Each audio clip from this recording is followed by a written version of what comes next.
dalam mata pelajaran Produk Kreatif dan Kewirausahaan. Untuk kali ini kita akan membahas tentang laporan keuangan. Nah, keuangan merupakan unsur yang terpenting dalam bisnis. Karena itu, untuk membangun bisnis dibutuhkan operator keuangan yang bagus. Nah, apa tuh yang dikatakan dengan laporan keuangan? Nah, secara umum, laporan keuangan adalah berkas yang berisi pencatatan uang. Maksudnya, laporan yang berisi segala macam transaksi yang melibatkan uang, baik transaksi pembelian maupun transaksi penjualan. Nah, biasanya laporan ini dibuat pada periode tertentu. Supaya laporan keuangan yang kita susun tersebut efektif dan baik, harus ada syarat-syarat yang kita penuhi. Nah, apa syarat yang kita penuhi tersebut? Yang pertama, laporan keuangan tersebut harus sesuai dan relevan dengan tujuan perusahaan. Yang kedua, laporan keuangan yang kita susun tersebut harus jelas dan mudah dipahami oleh siapa saja. Kemudian yang ketiga, laporan keuangan yang kita susun tersebut harus sesuai dengan ukuran dan daya uji kebenarannya. Serta yang keempat, laporan keuangan yang kita susun tersebut harus netral dan tidak memihak siapapun, lengkap sebagai bahan informasi data akuntansi. Kemudian yang kelima, laporan keuangan yang kita susun tersebut harus disajikan secara tepat. Kemudian yang terakhir, laporan keuangan yang kita susun tersebut harus mempunyai daya banding.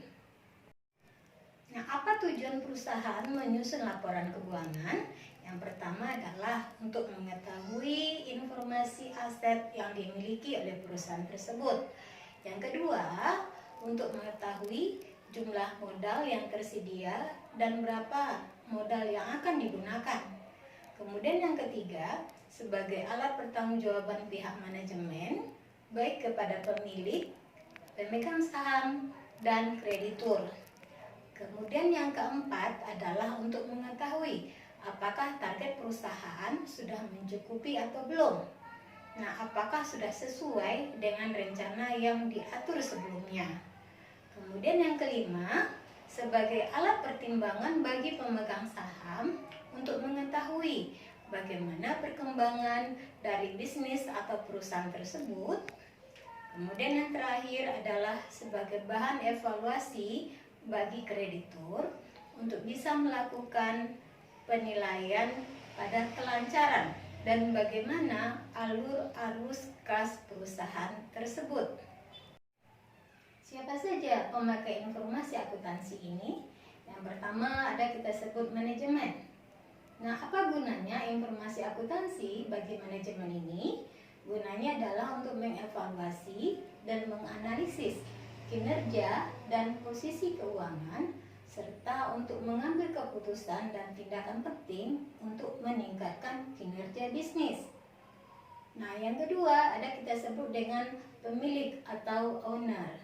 Nah, apa guna informasi akuntansi bagi pemilik ini? Gunanya adalah untuk memutuskan tindakan masa depan perusahaan. Kemudian, yang ketiga, ada kita sebut dengan investor. Nah, apa guna informasi akuntansi bagi investor ini? Gunanya adalah untuk mengetahui bagaimana dana mereka di perusahaan tersebut, serta mereka akan memutuskan apakah akan menambah atau mengurangi investasi di perusahaan tersebut untuk masa yang akan datang. Yang keempat, ada kita sebut dengan kreditor.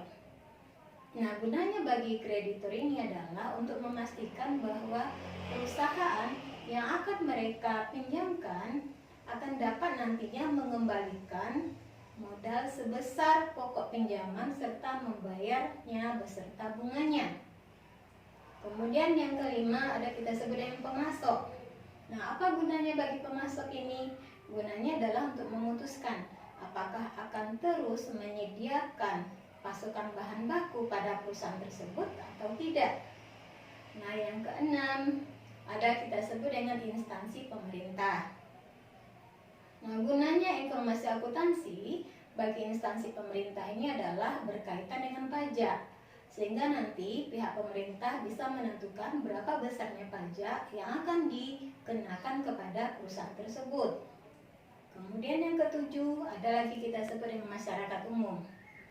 Nah, gunanya informasi akuntansi bagi masyarakat umum ini adalah biasanya untuk kepentingan pendidikan, kemudian untuk kepentingan riset.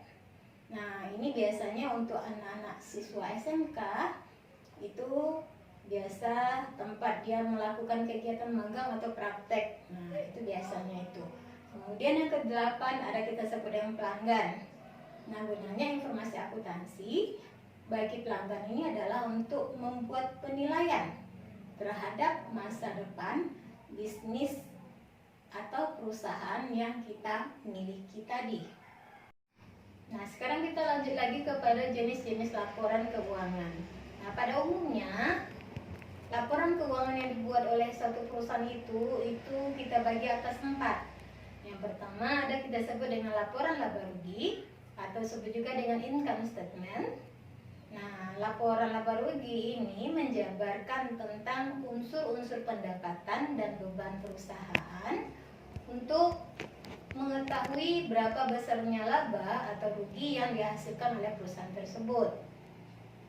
Nah, fungsi laporan ini adalah untuk menyajikan informasi bisnis yang diperlukan untuk memprediksi kondisi ekonomi internal perusahaan dan kapasitas perusahaan dalam menghasilkan arus kas dari sumber yang ada. Yang kedua ada kita sebut dengan laporan perubahan modal. Nah, laporan ini menggambarkan informasi berapa besarnya jumlah modal yang dimiliki oleh perusahaan. Yang ketiga ada kita sebut dengan laporan neraca. Nah, laporan ini menunjukkan kondisi atau posisi keuangan perusahaan pada tanggal tertentu, serta dapat juga melihat berapa jumlah aktiva yang biasanya itu berupa harta atau aset, kemudian berapa jumlah kewajiban, serta berapa jumlah ekuitas perusahaan. Kemudian yang terakhir ada kita sebut dengan laporan arus kas. Nah, laporan ini digunakan untuk menunjukkan aliran masuk dan berapa besar aliran keluar kas perusahaan pada satu prode akuntansi. Demikian pertemuan kita untuk kali ini. Minggu besok kita lanjutkan lagi. Sampai jumpa.